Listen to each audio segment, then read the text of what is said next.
please. We will start with the Pledge of Allegiance. Please remain standing. That will be followed by a moment of reflection. I pledge allegiance to the flag of the United States of America, United States and of to the America, republic for which it stands, for which one it nation, stands, under one God, nation, indivisible, God, with liberty indivisible, and justice for all.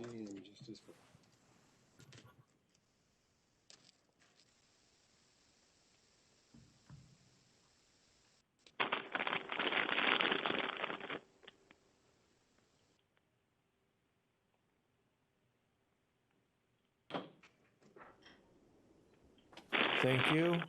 We just had one more call-in user join the meeting. Could you please identify yourself?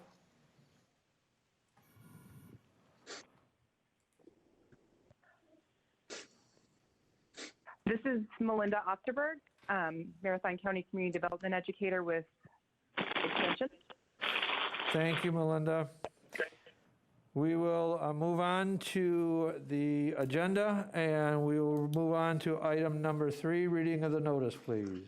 An educational meeting of the Marathon County Board of Supervisors will be held at the Marathon County Courthouse Assembly Room, 500 Forest Street in the city of Wausau at 7 p.m. on Thursday, June 18th, 2020, and the agenda was duly signed and posted. Thank you. And I would like to request everyone silence their cell phones or put them on vibrate as to not to be an interruption to the meeting. Thank you, and we'll proceed now to roll call. I would ask the clerk call the roll. Beestrom.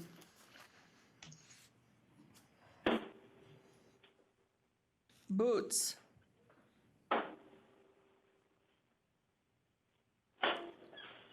Ook. Butke. Here. Christensen. Here. Seiler. Here. Conway. Here. Dickinson. Here. Drabeck. Here. Pfeifrick. Here. Fisher. Here. Gaber.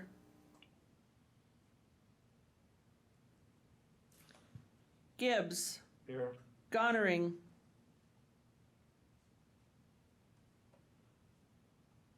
Guild. Here. Gums. Here. Harris. Here. Jacobson. Here. Johnson. Here. Lamont. Here. Longenhan. Here. Leahy. Here. Lowe. Here. Mask. McEwen. Here. Oberbeck.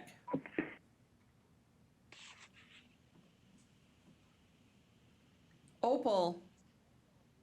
Here. Robinson. Here. Rosenberg. Here. Schley.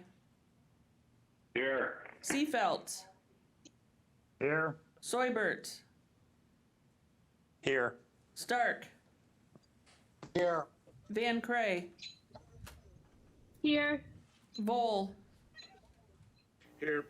Wagner. Here. Zhang. Here. Beestrom.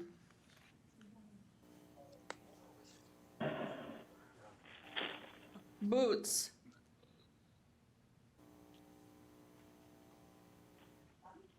Gaber.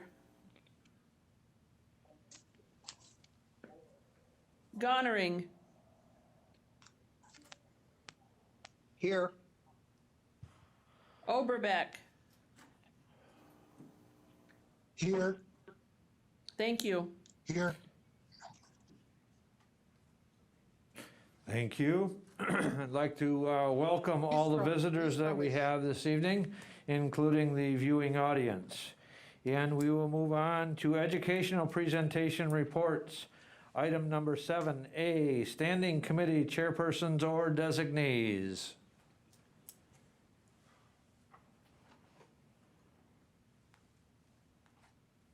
Supervisor Pfeifrick. Supervisor Pfeifrick is recognized. we missed an item on the agenda for today that hopefully we'll have on Tuesday's agenda, and that is in regards to the broadband task force charter coming out of the infrastructure committee. The hope is that we'll be able to have that in front of you as well as some membership trying to move forward that important county initiative. All right. Any other announcements by committee chairs or designees?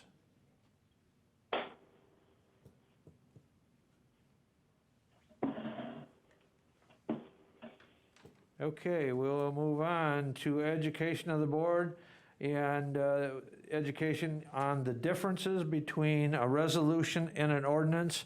And we have the Corp Counsel. I had asked him to provide a brief outline on to what the differences are between an ordinance and a resolution, especially since we have 10 new supervisors, and a great refresher for all the other 28 supervisors. So Scott, the floor is yours. Thank you. Thank you, Mr. Chair. Before I begin with my educational presentation, I just wanted to say a word of apology to the members of the board.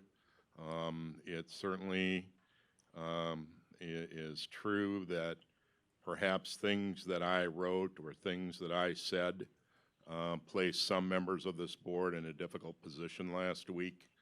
And I just wanted to say to you that I personally apologize for that situation. I can't promise you that I will never write or speak again. I'm already speaking, but I can promise you that I will try very hard to learn from this situation and to try to prevent that from occurring again in the future. So again, my sincere apology to all the members of the board. With respect to the agenda, I've been asked to go through to do a bit of education on resolution versus ordinance. You'll see there is a short PowerPoint located in your packet. I believe it starts on page 3, and fortunately it doesn't go on for very long. I don't know about you, but I sure like it when somebody gives me a PowerPoint and then they just read off that PowerPoint during the presentation. So I'm not going to be doing that. But I will say this, that the first page of it talks about the state ex rel Tunis versus Kenosha County. And essentially any analysis of resolutions or actions or ordinances that are passed by a county board really needs to begin with an understanding of this particular case. And this is a case that was decided by the Wisconsin Supreme Court in 1988. It had to do with regulation of obscenity in Kenosha County, and it was pointed out that there was no specific authority granted by the Wisconsin legislature to Kenosha County for that kind of regulation. And indeed, the Wisconsin Supreme Court ruled that counties are creatures of the legislature and their powers must be exercised within the scope of the authority ceded to them by the state. And so, in one sense, it makes representation of counties very simple. When somebody comes to the county requesting some kind of action on behalf of the county, they have to be able to point to a piece of legislation, an administrative rule, or some other kind of authority indicating that the state has granted the authority to the county to act in this way. And the personal story that I have about this was a situation that occurred a few years ago when a nonprofit approached the county about creating a children's museum in Marathon County, and who can't support the creation of a children's museum? Certainly at that time I had younger children myself, and it certainly sounded like a great idea. But unfortunately, when you look at the statutes, there was no provision for county support of a 501c3 nonprofit running a museum. There was a statute that allows the county to create its own museum. There's a statute that allows the county to contribute to other municipal museums, but there was no authority given by the state to do such a thing at that time. And so that is always what we have to look to when a resolution or ordinance is being proposed. The next slide talks about how board powers are exercised, and this is really where the section comes from. It's 5202 sub 2 that talks about ordinances may be enacted and resolutions may be adopted by a majority of a quorum or by such larger vote as is required by law. And so this is where it says that this is how counties act. They act through ordinances or resolutions.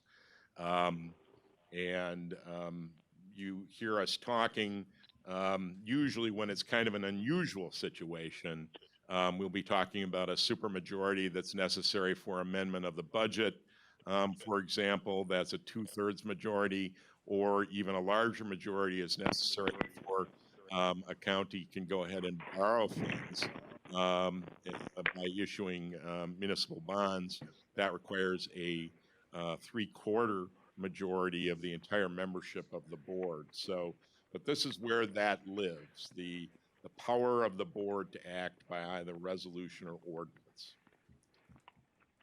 An ordinance is a local law passed by a municipal governing body that becomes official upon its publication. And there are four elements to ordinance creation, and it's always going to be the same. Those are always going to be the decision points that are going to come to the board for their decision. Number one is their authority to regulate. Did the state of Wisconsin do something, enact something, pass some legislation that indicates that the county has the power to regulate something? And this comes in a number of variations. There are circumstances where the state of Wisconsin says that the county shall regulate something, and it shall be regulated in a particular way with respect to a particular law.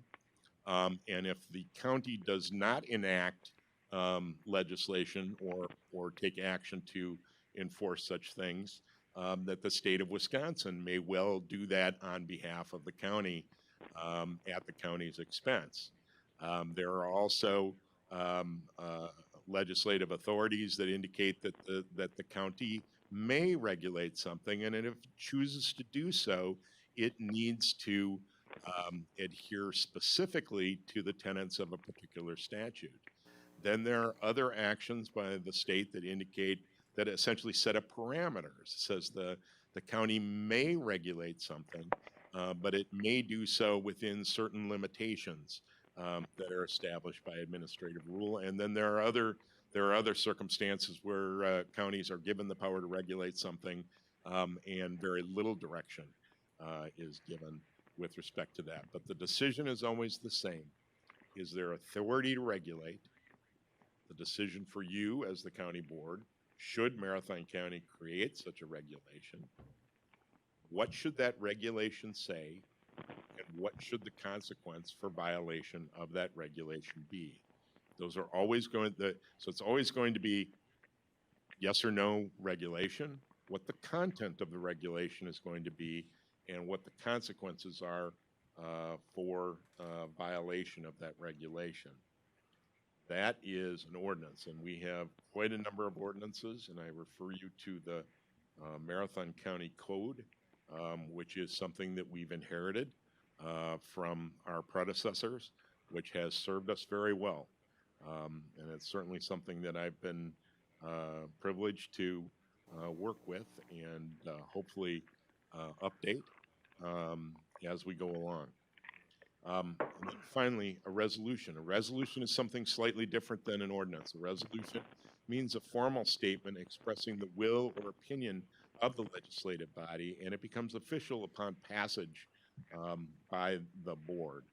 An ordinance requires a period of time for notice to the public and then actual publication of the actual ordinance so that the public has appropriate notice of the content of the ordinance. A resolution becomes effective upon the passage by the board. Examples of resolutions are to approve a contract or a budget item or an expenditure. And you'll frequently see us coming to you for approval of agreements or approval of expenditures. Another form of resolution is a proclamation or a recognition of something or someone.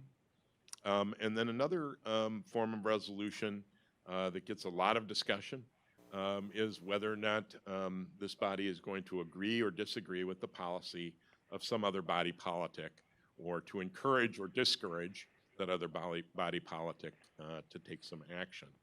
And so it's been our experience, certainly, that those issues, as an elected body, come before you, and they are discussed, and they are proper for a resolution by an elected body. So again, that's a brief overview. If you have specific questions about specific legislation, I'd be happy to answer them at some time when you would like to contact me. Okay, is there any general questions about the education presentation, the differences between the ordinance and a resolution for Scott?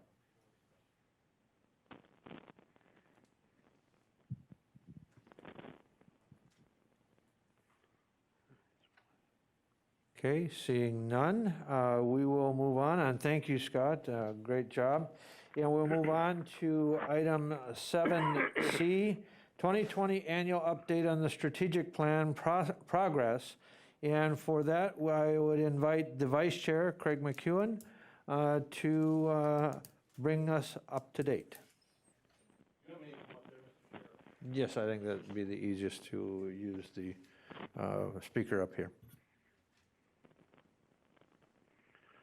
I tell you. Thank you, Mr. Chair. First of all, I would like to thank Administrator Leonard and the staff that worked on the 2018 to 2020 strategic plan. We have been working towards as many policies that we could in the last 2 years. However, like I said, we have a lot of issues that weren't addressed. Things have come up like the COVID that kind of sidetracked us on some of the strategic plan policies. The update, which you should have in your iPad, outlines and reviews and measures the progress of the 3 topics of the strategic plan, which is to make Marathon County the healthiest, safest, and most prosperous county in the state. It also evaluates the progress and accomplishments of the 12 objectives in the strategic plan. It also measures our progress in improving the quality of life for our residents by creating more efficient government. In February of 2020, I met with all the standing committee chairs to go over the strategic plan and the objectives that their particular standing committees were identified as the lead committee for these objectives. And many of the policies and resolutions that were passed by these standing committees did support many of the strategies that that is in our strategic plan. And I have met this year with, I think, every committee except the EEED committee wasn't able to get on their agenda this far. But I just want to encourage all the supervisors who have been supporting the strategic plan to continue to do that. Look at the strategic plan. It's going to be a little bit more difficult to stay on track with what we're dealing with now. But like I said, the update is really clear. And I talked to the administrator, and I said I'd like to change the format in the original strategic plan to that because it outlines a lot of the progress that's made on these policies. And with that, I'm going to turn it over to our administrator to go over the actual update. Is there any questions? Thank you.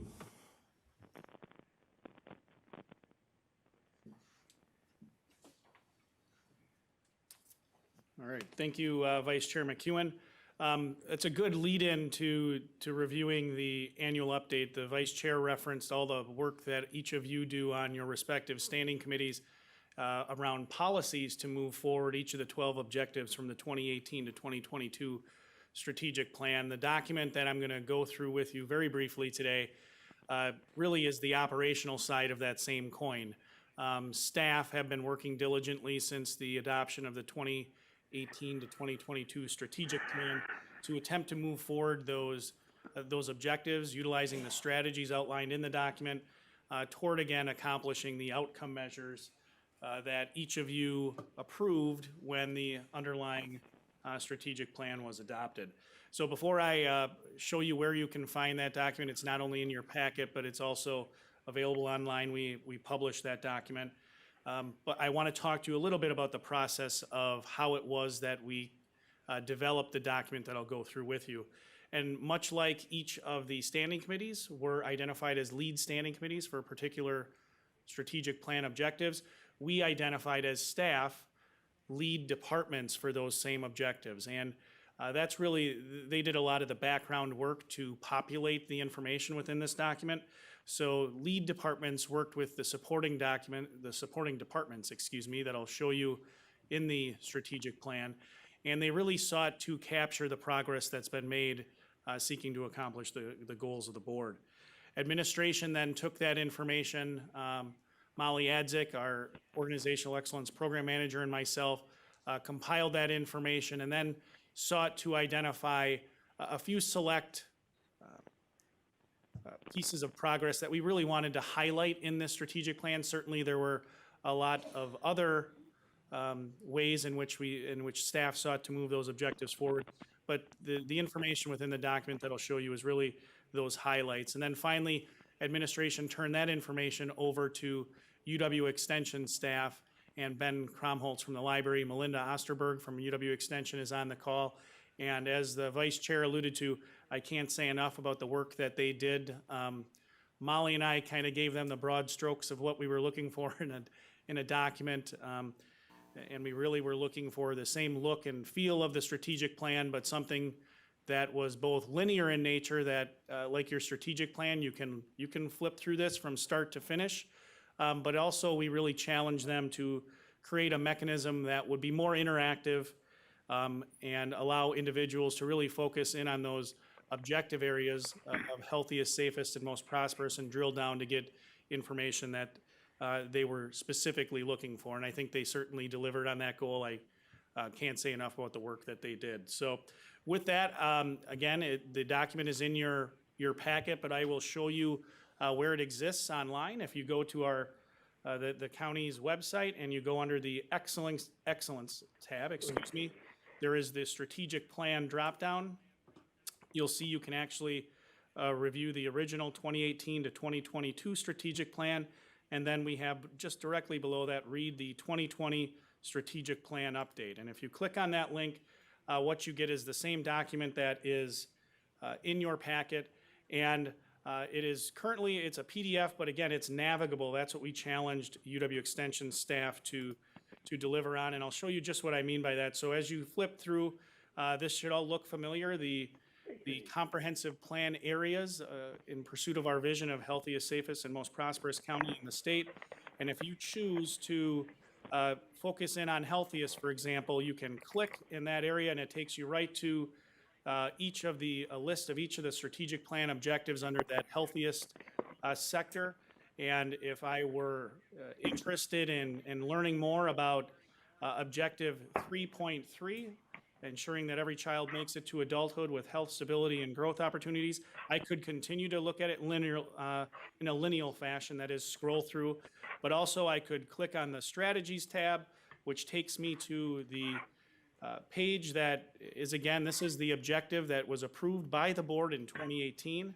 To learn about the progress that was made, I will simply click on the progress tab, and you'll see as we go through this document, we really sought to make it interactive. That is, we tried to, and UW Extension did a great job distilling down a lot of the voluminous information that would describe each of the items that we move forward, get that distilled down into a short paragraph, organize that within the document, and you'll see, for example, right here, the first thing that was moved forward, implementing the school-based mental health consortium, and that's an effort led by the health department with numerous other partners to quite simply put supports for children in each of the area schools within Marathon County. And to learn more, we allowed for the inclusion of links. So if you want to see the impact of that consortium, you can click on the link provided in the document, and it'll take you right to a full impact study on the school-based mental health consortium, and you can review that document at your leisure. So it really allows for that seamless integration back and forth as you go through the document. And I think that's one of the highlights of this document you'll see as you look forward. But whether you do that in healthiest, safest, or most prosperous, the information is the same. You can see I can go back to healthiest. I can also toggle to safest. And I'll show you just a little bit more information within the document. If you care to look to the safest objective under 7.2, mitigating the impacts of heroin and methamphetamine in Marathon County through evidence-based practices, you can click on that tab and see the progress that we've made. This is a good example of the work that UW Extension did to really not only distill the information but organize it. You'll see that we organized the efforts we took into three categories. First is treatment. So you'll see since 2018, Marathon County, in an attempt to move the strategic plan forward, we increased treatment through the implementation of Lakeside Recovery, which is your medically monitored 21-day inpatient substance abuse treatment through North Central Healthcare.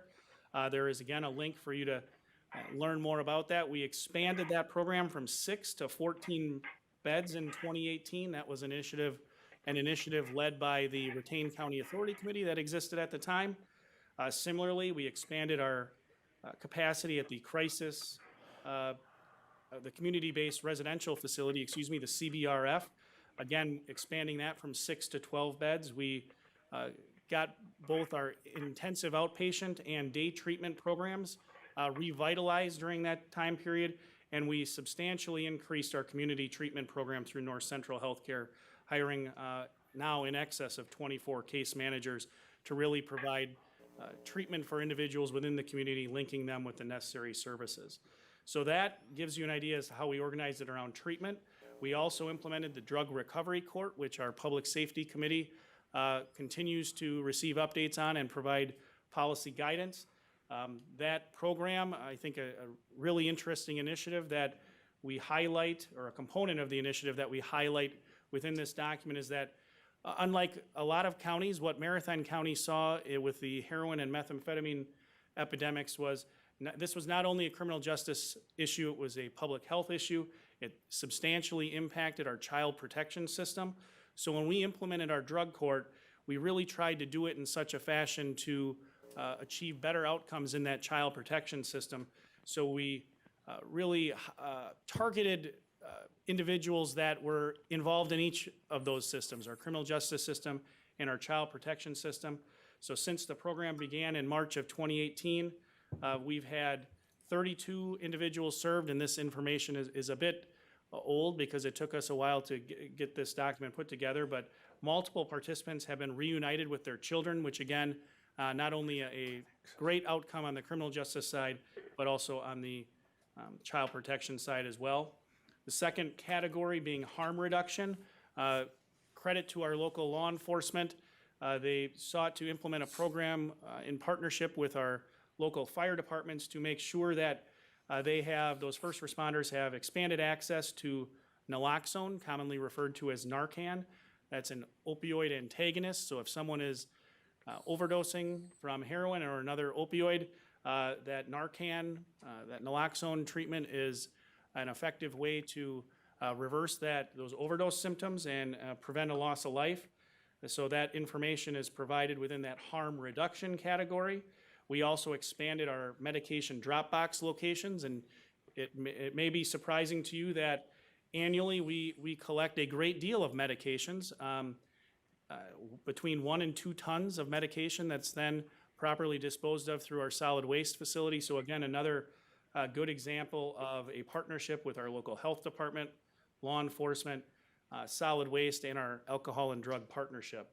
And then lastly, the third category under this objective is really law enforcement, recognizing that it's a critical aspect of dealing with those drug epidemics, is making sure we have the appropriate law enforcement involved in our community. And we expanded the Central Wisconsin Narcotics Task Force, and that issue was brought before the board. We have that facility located here in Marathon County, which is a significant asset for our community. And then significant credit to our district attorney's office for evaluating additional options for diversion programming for individuals with methamphetamine and heroin use problems. As you all know, those drugs do not discriminate in the terms of the individuals that they have an impact on. They impact individuals without significant criminal justice histories and individuals certainly that have been involved in that system. And making sure we have the right intervention at the right time is critical to our success. So you really get a good sense throughout the document of all of those things. And again, you can, through the use of those links that are embedded in the document, if you're looking for more information, you can get that information, whether it's through the healthiest, safest, or the most prosperous prong. You can toggle back and forth and see each of the things that Marathon County is working on. So again, that document is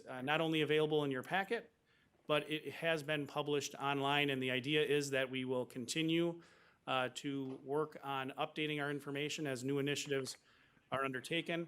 Our goal of an annual update, we haven't quite been able to hit that. It's more like an 18 to 22 month period that is a little bit more viable, but we continue to work on each of those initiatives and objectives. So with that, I will certainly answer any questions about the document, but it's really intended for you to have the opportunity to continue to learn more about the things that staff are doing, in addition to what the vice chair referenced you're all doing at the committee level.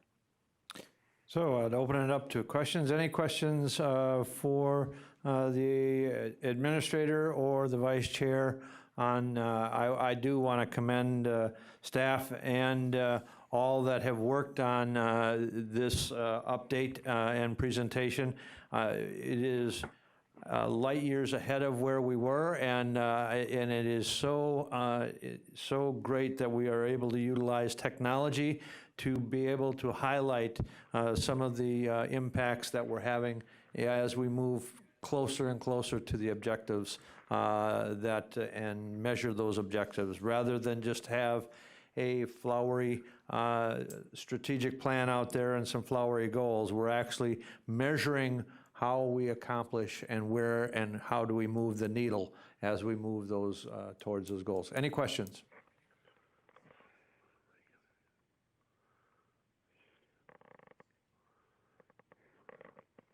So if there, we can't identify if you have your hands raised, we're having a technical problem with the program. So if there's anybody that has a question, please just unmute yourself and I will recognize you. Any questions? Okay, seeing none, we will move on to the next agenda item, item 7D, the 2020 mid-year budget adjustment. As you may be aware, the Finance Committee has had a deep discussion on how the impacts of the Safer at Home order, the impacts of COVID-19 and the pandemic has affected our budget. And one of the things is the current projection is that the budget impact is going to be roughly $5.2 million cost in lost revenue, or and so the Finance Committee asked the administrator and directed the administrator to look into what options could be utilized and implemented. And so he was going to give us a update on his recommendations that the Finance Committee already approved. So with that, I would invite the administrator. Thank you, Mr. Chair. Like the last presentation, I'll try to be brief, but first I'll start by showing you where the document is available. We published this document as well. It's in your packet, but it is available on the administration page of the county board. So if you, or of the county website, excuse me, if you go to the drop-down for departments and click on administrator, you will see that there is a Marathon County 2020 budget repair plan. As the chair indicated, the genesis of this plan is really the $5.2 million shortfall that has been projected to Marathon County based on shortfalls in revenues and increased expenditures. The HR Finance and Property Committee did provide administration directive to put together a plan that sought to close one half of that shortfall for the remainder of the 2020 budget year, with the remaining $2.6 million to be funded through working capital. So this plan was our attempt to do that, and I would be remiss if I didn't thank the finance director for her assistance in putting this together. As I indicated, the HR Finance and Property Committee has been and continues to be updated with regard to forecast information. And as I'll talk about in just a minute, I think it's really important that we view this document and the forecast not only as a 2020 problem. I mean, this is certainly going to be a challenge for 2020, but it's really to help us, to help guide us in 2021, 2022, and perhaps even 2023, which is, those were the forecasts that we, according to the forecasts that we received, we're going to have those budget challenges as a result of COVID and Safer at Home, and the results of Safer at Home, the ancillary consequences of it for some time. So with that background, I'll go through the document. This is the cover letter that, again, just outlines why administration was putting together this report, the background that the chair provided. The first page really is that review of our current fiscal environment, the revenue assumptions, the shortfalls that really are driving that budget deficit. They're largely comprised of shortfalls in each of the three areas that I referenced on this page. Primarily sales tax revenue shortfalls, property tax collection shortfalls that are projected, and then miscellaneous revenue shortfalls. So sales tax, quite simply, according to the projections that we initially had, we were looking at a 14.3% reduction in sales tax, which equates to approximately $1.9 million. Those numbers, again, are fluid, they are dynamic, and we continue to get updates. But that is a significant portion of the shortfall. Property tax collections, based on the forecast that we had, we were anticipating a $1.5 million shortfall in property tax collection in calendar year 2020. Certainly, as we get to the end of July and really the first couple weeks of August, we'll know more, we'll have better data, but that is the current forecast. And then miscellaneous revenue is really largely comprised of a reduction in investment income. As I indicated on this document, it's approximately $1 million. So all told, we're about $5.2 million. When you look at the expenditure assumptions that are referenced within Marathon County, as this chart shows, the simple reality is if we sought to close that deficit in 2020 2021, and 2022, simply through utilizing our general fund. We would be doing so to our own detriment long-term. So you'll see that in addition to those revenue shortfalls, we have increased expenditures. And when you look at our budget and how we should approach closing that deficit, closing that shortfall, speaking with the HR Finance and Property Committee, it was quite clear that this needed to be a department-led initiative. We're an organization of 21 individual departments, but we also have those multi-jurisdictional departments that we operate with other municipal partners. And this could not be an administration-led initiative. We needed to make sure as an organization we had a comprehensive approach. So the first thing that we did was we developed a budget survey. The finance director and myself put that together, and we sent that out to each of the individual departments. It sought through the use of prompting questions to get some information from each of them regarding the opportunities that were available for expenditure reductions, enhancements in revenues, program prioritization, so quite simply the use of priority-based budgeting to inform decision-making, what service level reductions we could make in quartile 3 or 4 programs, and then process improvement savings, which when you go back and look through your 2020 update to the strategic plan, you'll see objective 12.3 talks a good amount about the use of the Ideas Academy and process improvement as an avenue through which we'll secure long-term stability with respect to our budget. So process improvement was likewise really an important strategy we felt we needed to dive into through that department survey. We then compiled that information and put together this document. So the graph in the top right demonstrates what I was talking about before. If we simply used working capital to balance our budget with the increased expenditures and revenue shortfalls that were projected, our working capital balance would fall to approximately $5 million by 2023, which is not a good place to be when you're seeking to secure low interest rates on any bonding that the county would be looking to do. So our 2020 budget deficit management strategy is comprised of a number of things that I referenced before through that process document. First and foremost, from speaking with departments, we believe we have the opportunity when you prioritize filling those personnel vacancies for quartile 1 and 2 programs, and you look at process improvement as a way to reduce staff over time. We believe in 2020 we can accumulate approximately $1.1 million in personnel cost reductions. With the limitations that Marathon County put on, we suspended all non-critical work-related travel very early in March. So when you look at the rest of the year based on those reductions in travel and training, we believe that's $150,000. Contractual and material savings, this is a real credit to our highway department, most notably. Taking a good look at the contracts we have in place and the negotiating power that we do have.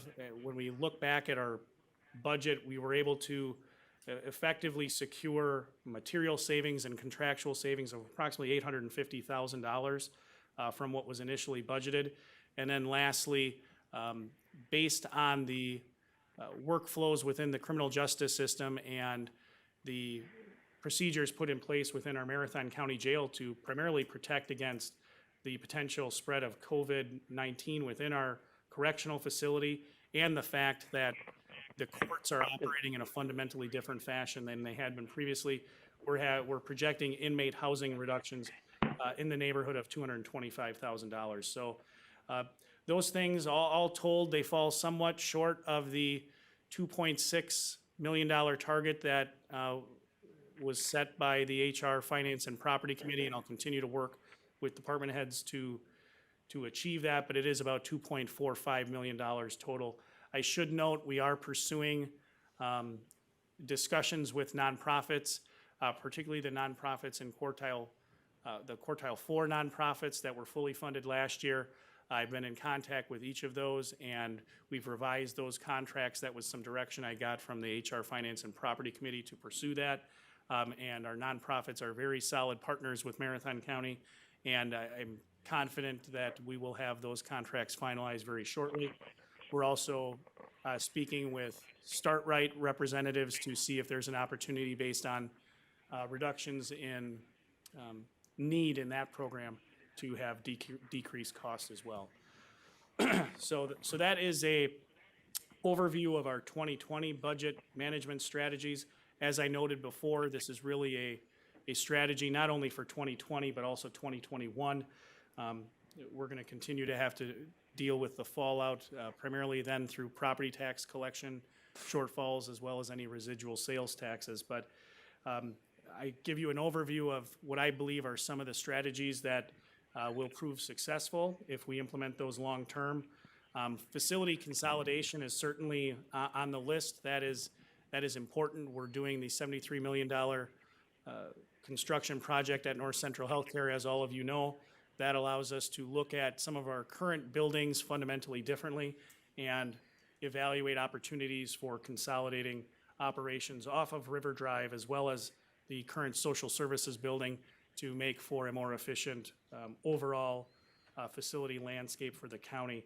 The top one on the list, which I think is, we've been working with CCIT for some time, but that's really improving the use of customer-facing technology to increase efficiency and really decrease cost. I think for a long time, we've taken the approach that to deliver good service and good customer service, we needed to have a warm body either available to greet you when you came into the building or answer a phone to answer questions. And I think really what we're seeing through the COVID-19 experience is that it confirms what we've known personally for some time. We need to make sure good service is the threshold by which we measure our performance, as opposed to having someone available to provide good service. So looking at ways to restructure our website to make it look and feel more like Amazon and operate more like Amazon and less like Encyclopedia Britannica, I think are some good opportunities for us. But really, this is going to have to be a comprehensive approach. It's not going to be one solution. We're going to need to implement all of those things to be effective. So you'll see 2021 is going to have to, it's going to be a challenging budget year, but I'm confident if we adopt those methodologies I set forth on that page, we'll be successful long-term. So with that, I'll certainly take any questions. The last thing I'll indicate is an appendix to this document, the last page that I'm showing you now, is in fact that budget survey that we sent to each of the departments, so that if you did have any questions regarding how we attained that information, it is available for you. And then most certainly we will continue to provide updates to the HR Finance and Property Committee on an ongoing basis, because this is certainly a dynamic situation. And as we get new forecast information, we'll need to make sure we can respond promptly. Okay, with that, I'd open it up to questions. Any questions from the board to the administrator? Supervisor Johnson. Thank you, Mr. Chair. Lance, I was just curious, does this take into account or make the assumption that there are going to be no federal funds coming out of the CARES Act or any subsequent act? Because if it's not in a pipeline coming to us, we shouldn't be counting on it. And I assume that's the approach you took. I just wanted to confirm that. Correct. None of the CARES funding or any of the funding through the health department, I should clarify that a little bit. There were some, we know we have some funding through the health department that was factored in, but the $2.239 million that Marathon County was allocated through the CARES Act Road to Recovery is not factored in. In speaking with HR Finance and Property, the direction from that committee was, correct me if I'm wrong, Mr. Chair, but the thought was that that would then reduce the amount of we'd have to fill from working capital. And then the other thing, just a footnote there, is the CARES Act money has some pre-requirements by the federal applied. And what those requirements are, some of them in general are They have to be costs that have been incurred by by the county that were not in the latest budget that was adopted. So they cannot be used, the CARES funds that the governor has allocated to each of the counties and each of the municipalities cannot be used to backfill lost revenue. It can only be used for expenditures that were incurred that were not budgeted for on the budget that was passed and adopted by this body in November of 2019. Thank you. Any other questions? Any other questions? Any questions by those on WebEx or telephone? All right, seeing none, we will move on to review and discussion of the Tuesday meeting agenda items. Under item 8A, we have proclamations. We will have the June Dairy Month proclamation read on Tuesday and also voted on, as well as the proclamation of World Elder Abuse Awareness Day. Is there any questions on those proclamations?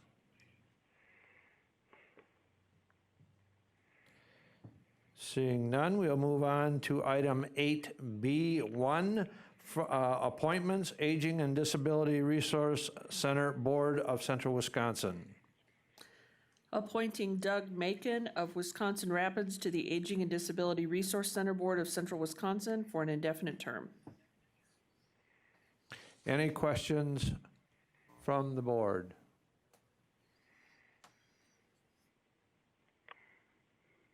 One of the questions I had, we have an indefinite, the makeup of the Aging and is a multi-county jurisdiction, and we have an indefinite appointment. I guess I would like to understand why we have an indefinite appointment. Well, Mr. Chair, Scott. We've been looking at that. That's a feature of the ADRC CW 660301 agreement, cooperative agreement between the different counties. That is a feature that currently exists in that agreement. Obviously, if you're appointed as a county board member, then your appointment coincides with your eligibility as a county board member. But outside of that, it's an indefinite term. If that's something that you want us to take a look at, trying to change, we can definitely take a look at that. Well, the other thing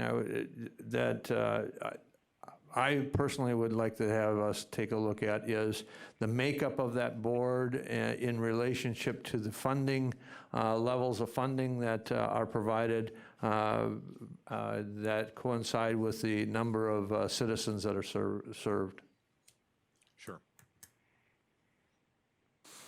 Okay, so any other questions on the Aging and Disability Resource Center Board of Central Wisconsin appointment?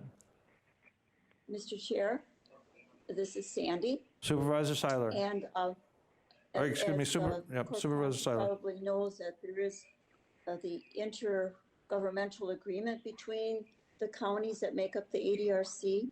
And I don't have that in front of me right now, so I don't know if the language about an indefinite term is in there, but that would be the first thing to take a look at, is a review of that intergovernmental agreement between the counties that make up the ADRC regional group. Thank you. Thank you. I think that's what the Corp Council was referring to when he was saying the 6603 agreement. That is the intergovernmental agreement. Probably. Which is the code section for the legal term for drafting it.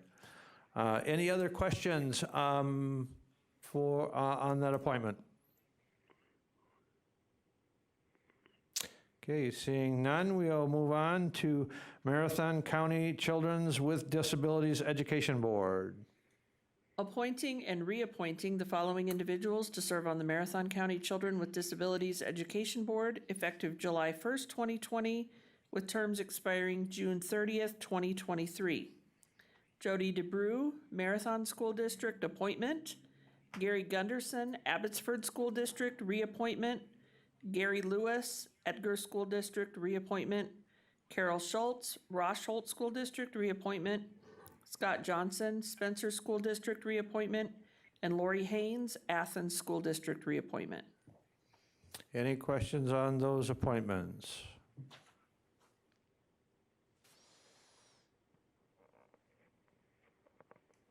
Any members of the board on WebEx or call-in questions?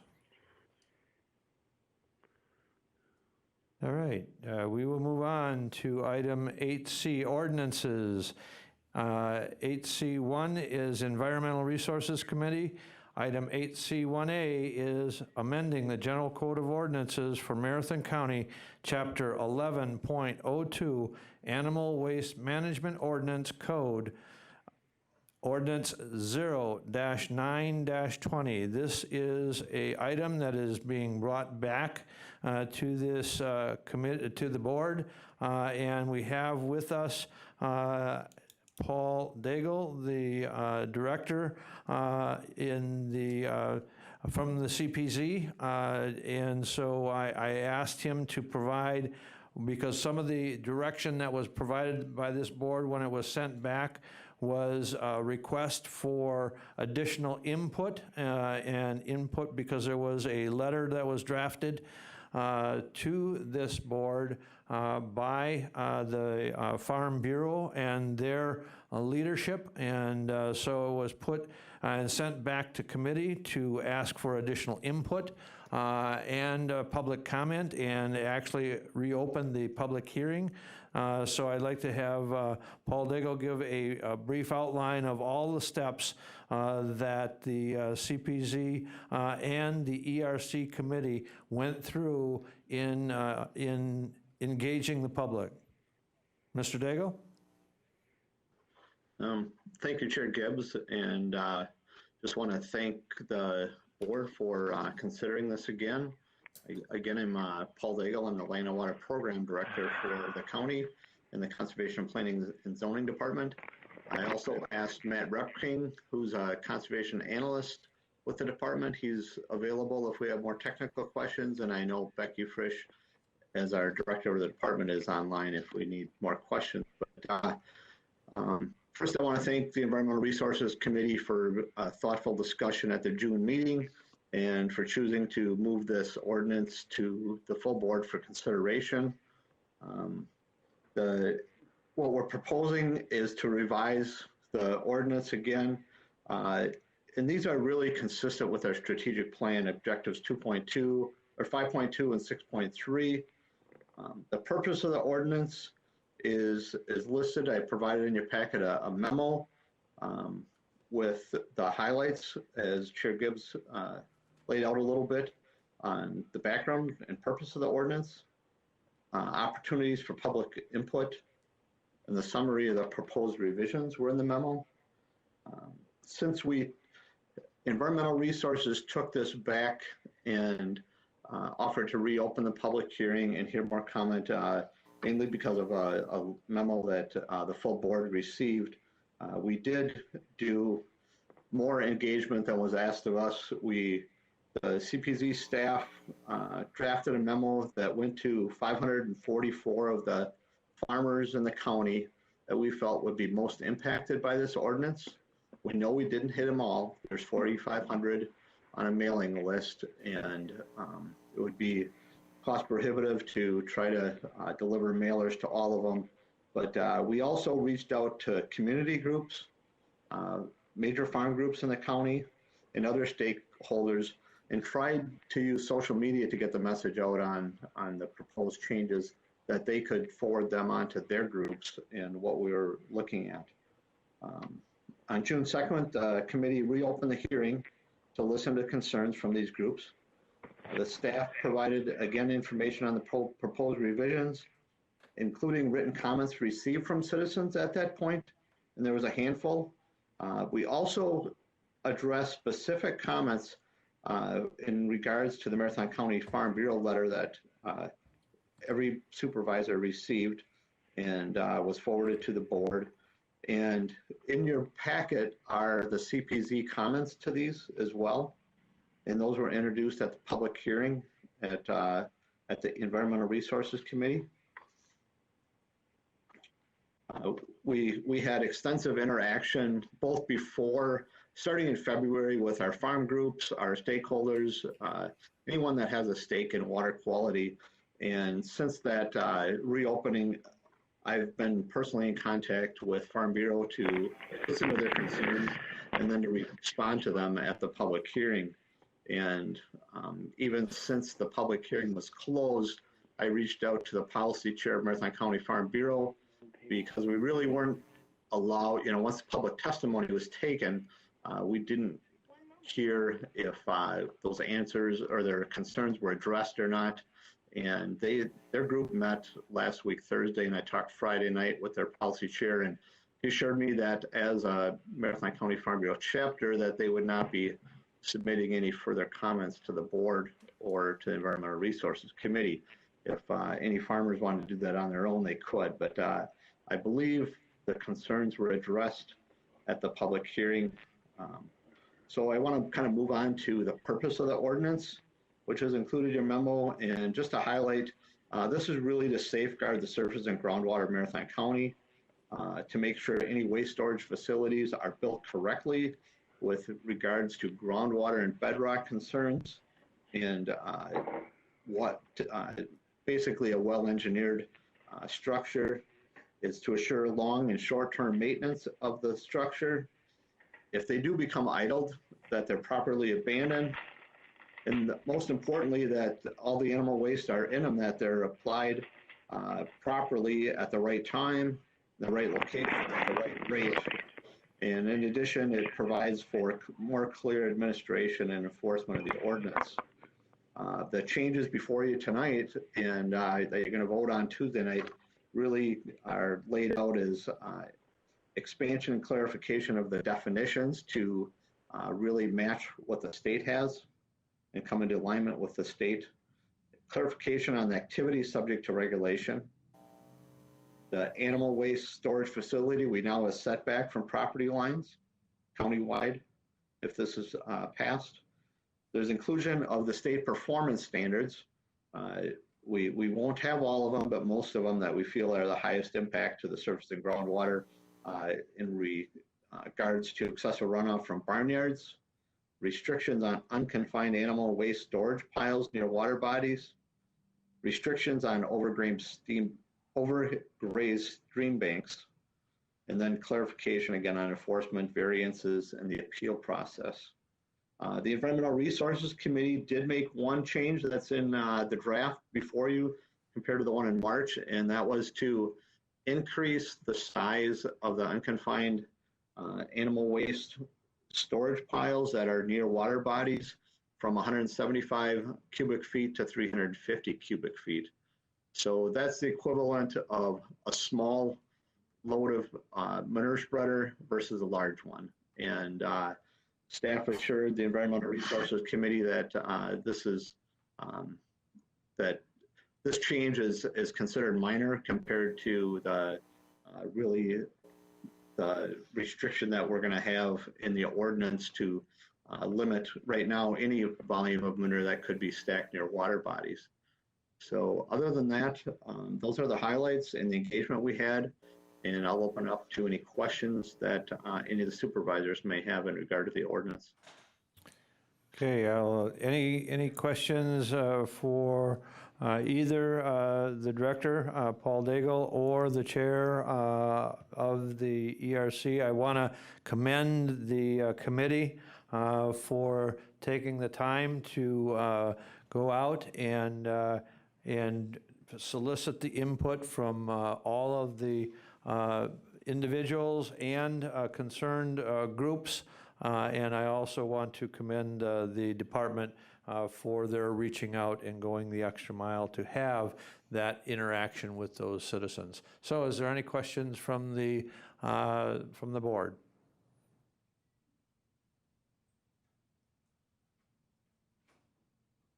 Mr. Chair, this is Supervisor Langenhahn. Supervisor Langenhahn. Thank you. I don't have a question this evening, but I did want to just offer a few things very quickly here. As was said, this was referred back to the Environmental Resources Committee from the March meeting. I would just say to the rest of the county board, in preparation for Tuesday, the minutes from the June 2nd ERC meeting are in your packets. I urge you to take a glance at them and also to read the Farm Bureau letter. You know, I remember when we had our first, the public hearing for this way back in early March. And if you compare it to the response that we had at this past meeting, you know, our public testimony exponentially grew, which ultimately did help us make the best decision. But again, I'd like you to take a look and see what the members of the community had to say in regard to this ordinance.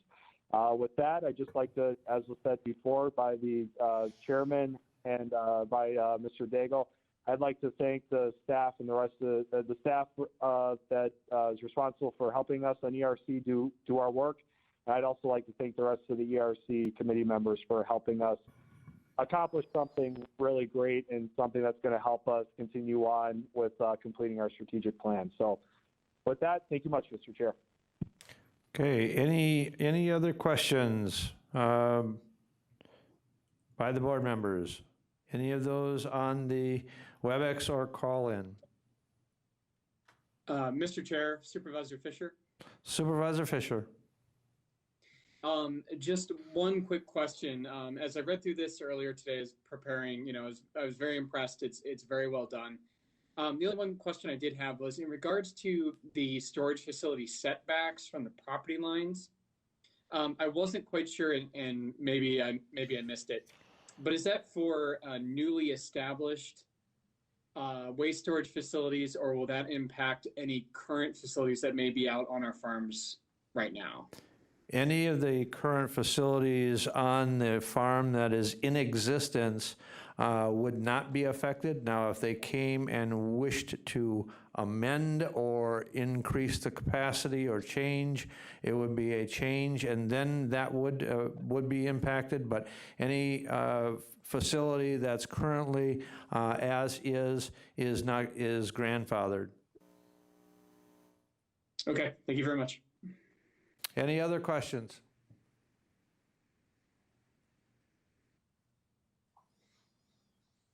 Okay, we will move on to resolutions, item 8D, and County Board of Supervisors, change in supervisory district boundaries resulting from the City of Wausau annexation, Resolution 39-20. Is there any questions?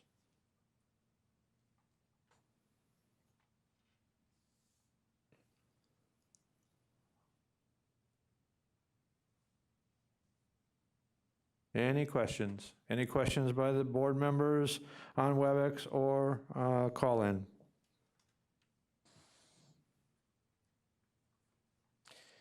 Seeing none, we will move on to item 8D2 from the Executive Committee. Item 8D2A, an extension of the resolution to proclaim an existence of a county emergency related to COVID-19, Resolution 40-20. And before we get into any debate or discussion, I have some prepared comments that I will be addressing the board with. First, there were originally three main reasons to adopt a broad proclamation of emergency in March. Further investigation of the continuing need for a finding of an emergency was urged by the members of the Executive Committee a week ago, even as they passed the resolution for extension onto the board for consideration. There was some issues that were identified by the Executive Committee that were explored additionally by myself, administration, Corp Counsel, the Emergency Management Director, the Finance Director, all took part in the three concerns that were raised by the executive committee. The first one was funding. There was original concern that the eligibility for emergency funds would be tied to a declaration of emergency, including the FEMA, Federal Emergency Management Association, CARES, the CARES Act, the federal legislation that was passed costing roughly $1 trillion that was allocated, and about $2 billion was allocated to the state of Wisconsin. And whether or not if the emergency declaration was allowed to lapse, would our ability to draw down those funds actually be affected? We have confirmed with WCA, NACO, and the Marathon County's Emergency Management Director that the funds currently allocated are not tied to the declaration of emergency. Furthermore, the fourth federal stimulus package that is being worked on today also does not, as we understand it now, require such a declaration. We are unsure of further eligibility requirements, but if it becomes necessary to have a declaration to qualify for any of those funds in the potential fourth piece of stimulus legislation, we could revisit that at that time. Decisions can be made as to whether that definition of emergency set forth in the statutes is met at that time. Another major concern that was expressed by the executive committee was procurement. There was concerns in March that goods, services, and infrastructure may need to be purchased immediately without competitive bidding or requests for proposals. I have spoken with the Corp Council, and there has been no damage to infrastructure that requires a finding of an emergency by the board. And the county's procurement ordinance for goods, services provides enough flexibility in the event that some kind of urgent need arises on a case-by-case basis. Again, without the need for finding of an emergency by the board. So again, our procurement code allows us enough flexibility to, on a case-by-case basis, spend funds needed without having the declaration declared or extended. And then another concern that was expressed by the executive committee was the ability to expend funds that were not budgeted for. The final concern that raised was the ability, has been the ability of the county to expend funds that were not originally budgeted for in the 2020 budget.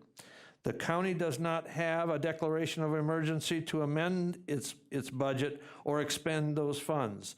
The state has allocated to Marathon County $2.2+ million under the CARES Act, which can be requested to be reimbursed, and we will be doing a budget amendment to include those dollars and draw down those dollars as we have expended on a reimbursement request from the state. There also, Marathon County has $1.5 million to the Marathon County Health Department for state mandated local testing, contact tracing, laboratory services. Administration will be coming to the board with budget amendments for each of those accounts as they come forward. Therefore, at this time, as the chair of the executive committee, I am proposing to withdraw the resolution extending the proclamation of emergency. Make no mistake, COVID-19 is still here, and it still poses a significant threat to the health and safety of people of Marathon County. Nevertheless, it is also true that the incidents and new cases and hospitalizations in the state have continued to decrease in the past weeks. we all have a hope for a speedy and economic recovery. However, in the event circumstances changes, particularly as the virus affects Marathon County, the issue of authorizing an emergency action may return. So at this time, it is the Executive Committee's chair's prerogative that I am pulling the extension item number 8D2A off of the agenda, extension of resolution to proclaim the existence of a county emergency relative to COVID-19. Is there any discussion? And we have with us, Supervisor Robinson is recognized. Thank you, Mr. Chairman. I was the one that had requested that this be placed on the original agenda and made the motion in the committee because of those very concerns as it relates to our ability to respond as a county should we incur expenses. And I think we've gone through all of the potential concerns, and they have been addressed, and I've been in contact with Joan Toyer, the health officer. She's comfortable with this approach. I think look to the July meeting where we will make those budget adjustments to make sure that we've got the ability to operate within the current budget.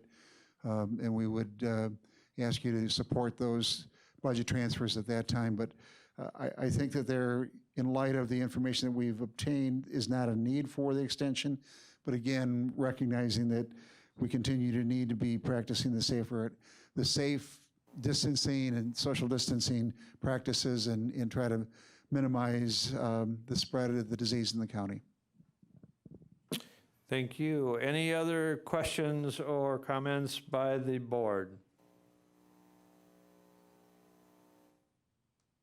Yes, Supervisor Leahy. Supervisor Leahy.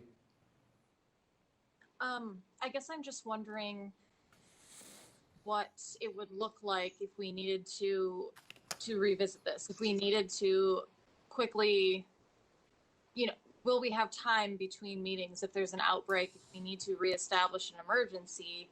What does that look like for our regularly scheduled meetings and how we process our policies?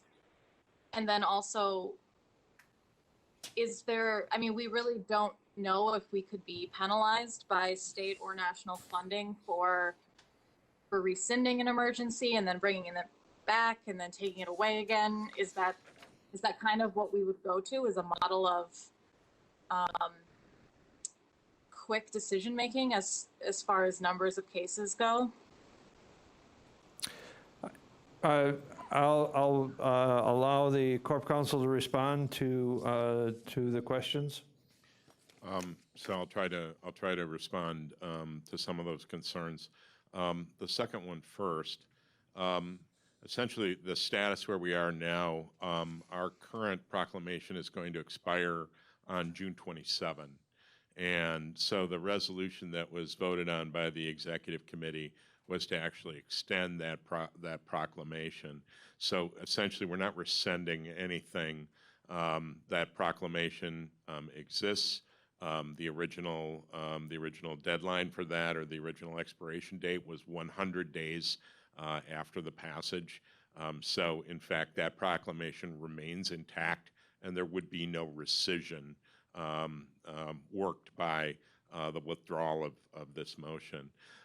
The second is that we certainly have rules that permit us to call an emergency meeting. As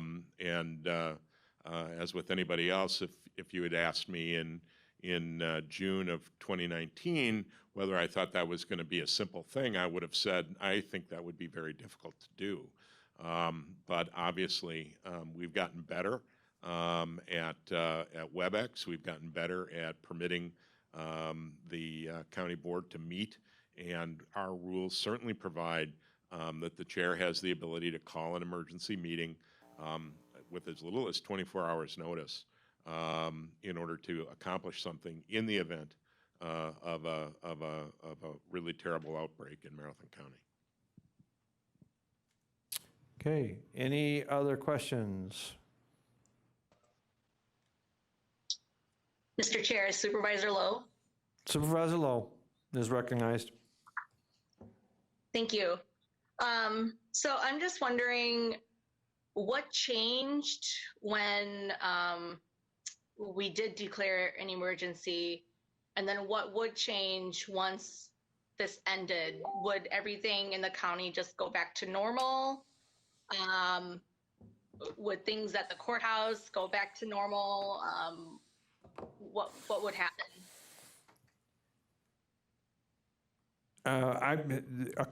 You've got a couple of questions there.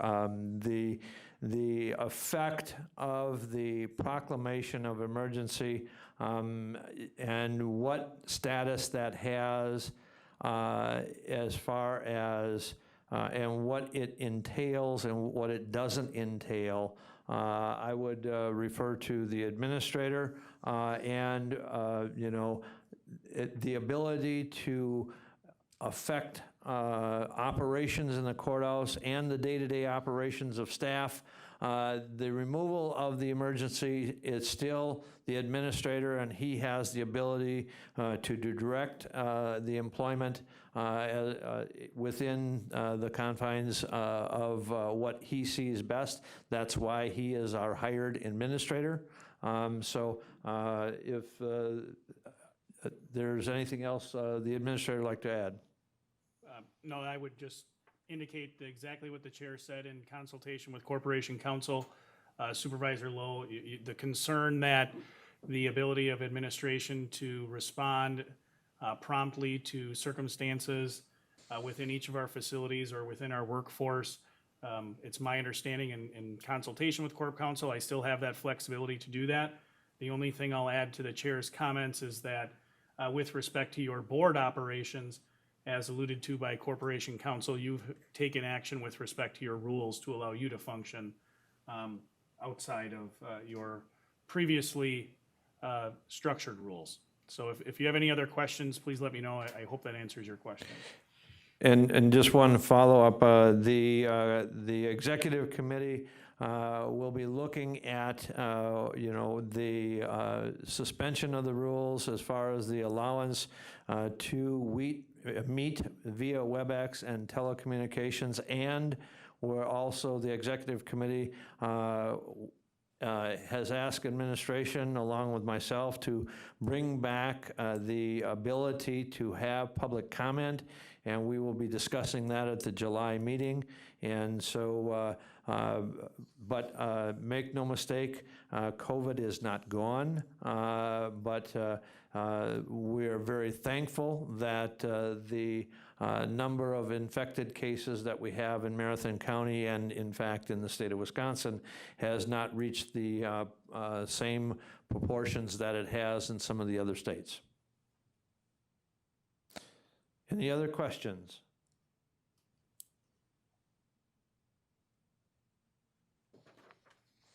Okay, we will move on then to item 8D3, Environmental Resources, item 8D3A, Town of Marathon rezone.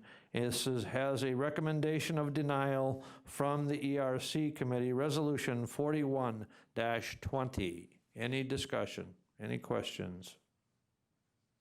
Mr. Chair, this is Supervisor Longenhahn. Supervisor Longenhahn. Thank you, Mr. Chair.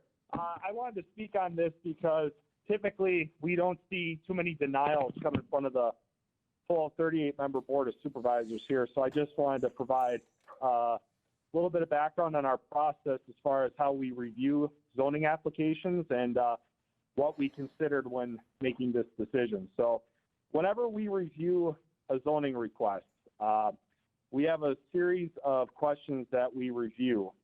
They ask questions like, have all environmental concerns been, or have agency concerns been addressed with this rezone, or does this rezone meet the town's comprehensive plan? You know, there's about 7 questions that we have to answer. And specifically with this rezone, the applicant was attempting to move out of farmland preservation, which under the Town of Marathon's comprehensive plan, this was currently in their comprehensive plan as being in farmland preservation. So The town of Marathon recommended denial, and that's also another piece of criteria that we consider when we make our decision here. So based on the town recommending denial and it not being a part of the town's comprehensive plan, and also in the minutes, the part of the motion was that there was not a demonstrated need for land division at this time. That is why the ERC ultimately recommended denial to the full board. That's all I got, Mr. Chair. Thank you. Thank you. Any other discussion or questions by the board?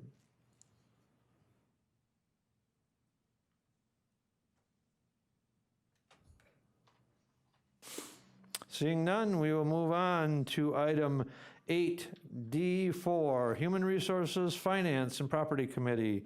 Item 8D4A, approving the purchase of real estate located at 530 Jackson Street, Wausau, Wisconsin 54403, Resolution 42-20.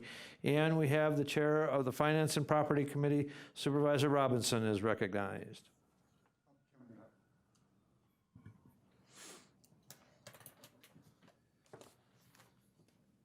Thank you, Mr. Chairman, and Lance and I are going to tag team this a little bit. There's a presentation in your packet,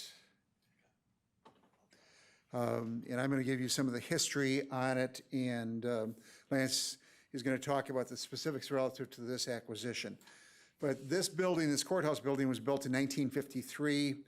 In 1978, the A&P property next door was acquired, torn down, and we built a sheriff's office or department. And in 1988, built the jail, the initial jail on top of that sheriff's department. And in 97, we had the addition. And as we all know, that those that were here last session, there were some structural issues and other concerns on that. But throughout the years, we've made changes to this facility to accommodate changes in departments, probation, moving departments in and out of the building. And in 2010, we had discussions relative to what should we do with the building, what are our facilities needs, and how do we address the issue of overcrowding in our jail. As a result of those concerns and discussions, we hired Potter Lawson, and you can't find these on the internet, so I went into my archives, but they developed a space needs report in July of 2011 that identified what the current space needs were for the various departments and what they were projected to be into the future. Phase 2 of that was looking at a facilities analysis report, or preparing one in April of 2012 that got into some of the recommendations on how we can improve some of the operations and the physical activities within that space. And their final report was a development of options analysis for the courthouse and public safety building in May of 2012. There was considerable discussion on those different approaches, but in the context of their study, Potter Lawson went through how do we deal with court safety, how do we have a single entry point for security, which we've implemented, how do we improve efficiency of operations, circulation, a number of things that are spelled out on the slide. And they developed a number of options and recommendations. Those were presented to the county board, and you've got a current, the existing site was the concept 2A plan, which shows where we are. One of the options was to basically tear down the current courthouse portion and replace it with a new courts and administration addition and a jail on what would be the northeast corner or northeast portion of the block between Jackson and Washington Streets. And that had pros and cons. We also considered a option 3. I'm going to just skip through some of these because I think that while they're illustrative, they don't help our discussion. The option 3 was to put a jail addition in the current east parking lot, or excuse me, a jail addition on that same lot in the courts and administration building and the current parking lot to the east. In the context of the discussions, the county board had some concerns over committing to a jail expansion, and a number of members wanted to take a step back and look at jail diversion programs because we didn't want to oversize a jail, and they were concerned about the cost, both in terms of capital and operating expenses. And so neither the plans or the design plans were adopted by the county board at that time, either concept 2A or concept 3A. Instead, the board and the executive committee directed administration to, instead of advancing one of those plans, to begin to look at the process of acquiring the property that between Jackson and Washington Street, 5th and 6th, when it was available. And we have that opportunity today, and I'll turn it over to Lance for that presentation.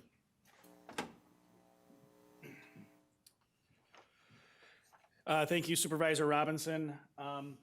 So as Supervisor Robinson indicated, in each of the two plans, and you'll see those on the screen, back in 2013, and this certainly predates my employment with the county, but in reviewing all the documents that Supervisor Robinson referenced, it was known back then, and it remains known now that that northeast corner of this courthouse block is important for us to acquire. It was important to acquire back in 2013, and that was the direction from the board to work to do that over time.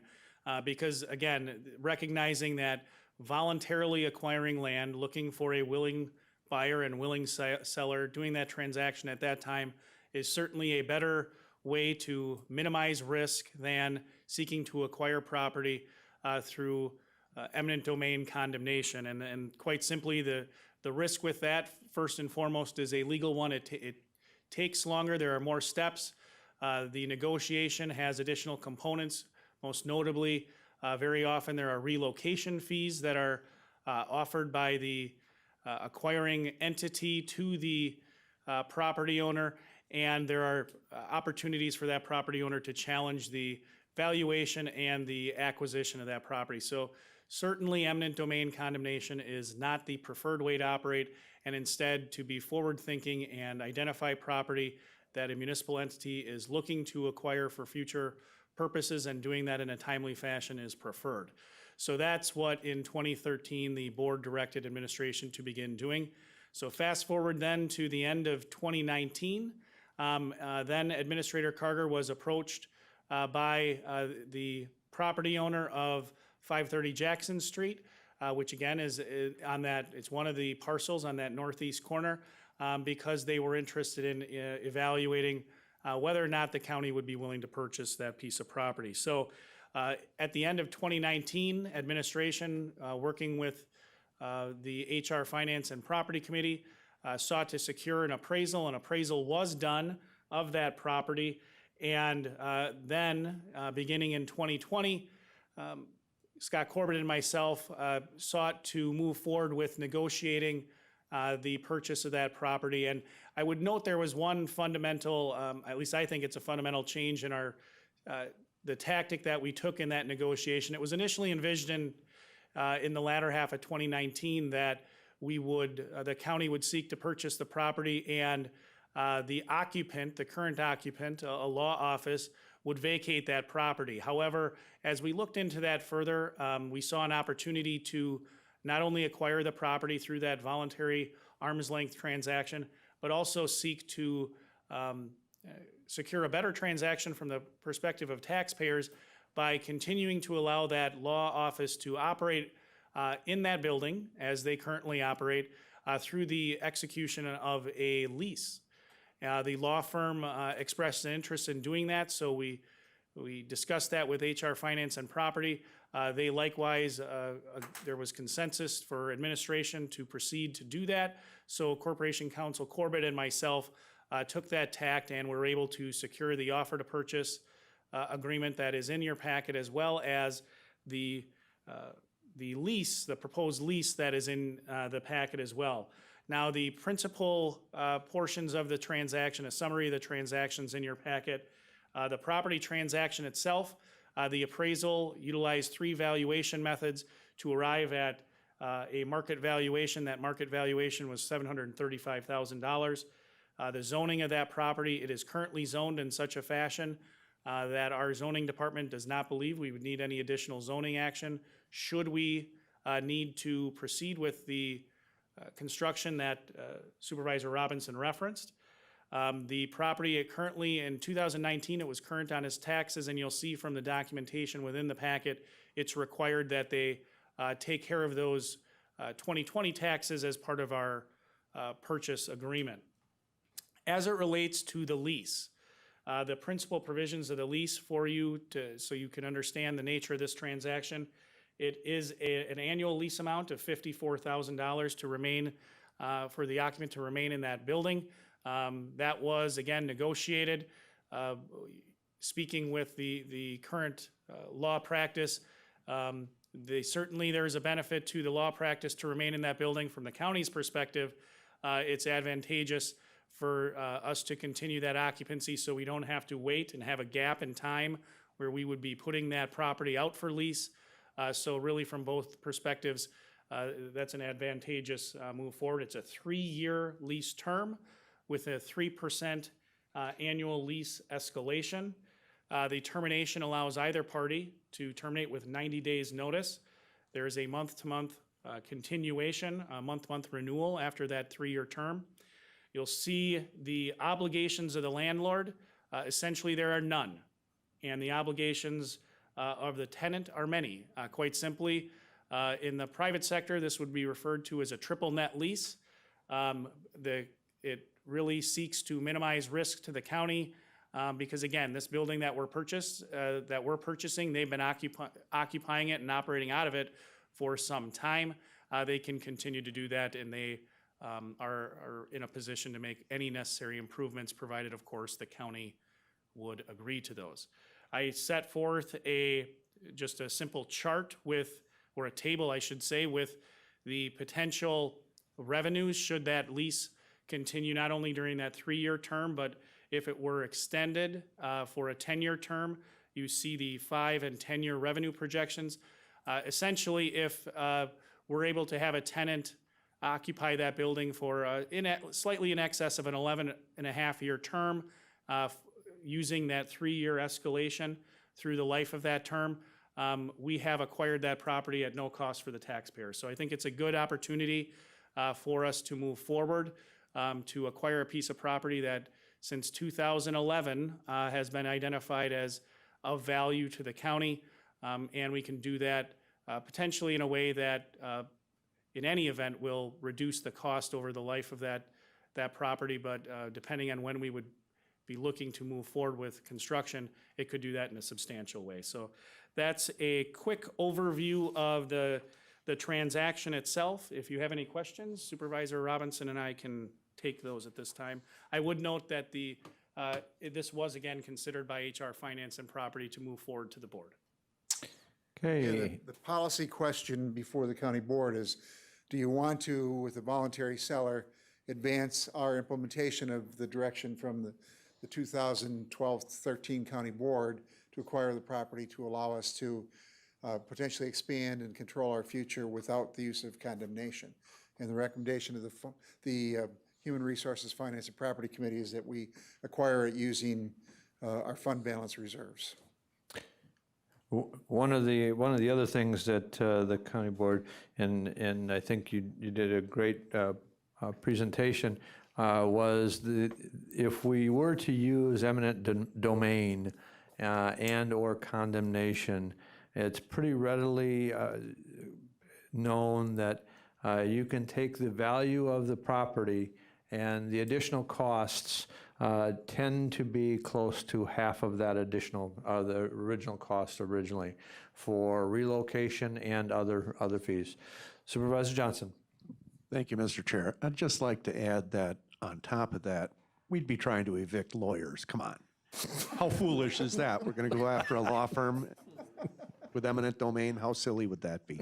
Thank you, Mr. Chair. Any other discussion? Any other questions? By any of the board members on the WebEx or call in? Okay, seeing none, we will move on. to item 8D, 4B, approve 2020 budget transfers for Marathon County Department of Appropriations, Resolution 43-20. Any questions?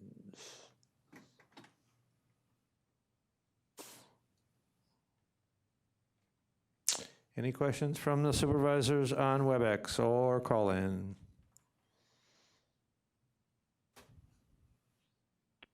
Okay, moving on to item 8D, 4C, to amend the 2018 CIP Library Roof Project and transferring funding from the contingency/CIP fund, Resolution 44-20. And we have Supervisor Robinson going to give some background and information on that. Supervisor Robinson. Thank you, Mr. Chairman. This is an issue that came to the Human Resources, Finance, and Property Committee at their last meeting, and the committee struggled with not the project itself, but how to pay for it. We have had a long history of leaking roof problems that have created more damage than we originally thought, and the bids came in over what the anticipated capital expenditure allotment was, and so we are looking forward doing the repairs properly. So next Tuesday, the Finance Committee will be meeting to look at how we're going to pay for those. The original recommendation was to pay for it out of contingency and fund balance. There were concerns about, given the uncertainty of the budget, about whether we should advance that. So we are trying to do the job right, but also make sure that we leave ourselves enough flexibility within our budget. So we'll be bringing in the final recommendation on the funding source on Tuesday. Okay, any questions on that resolution 44-20 and the roof repair? Any questions from the committee on WebEx or call in?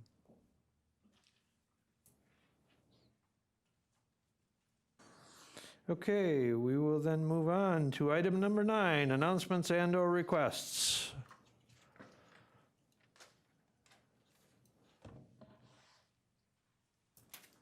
Any announcements and/or requests from the supervisors on call-in or WebEx?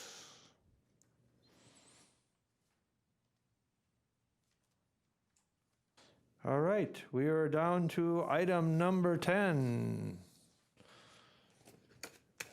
Vice Chair McEwen with a motion, Supervisor Robinson with the second.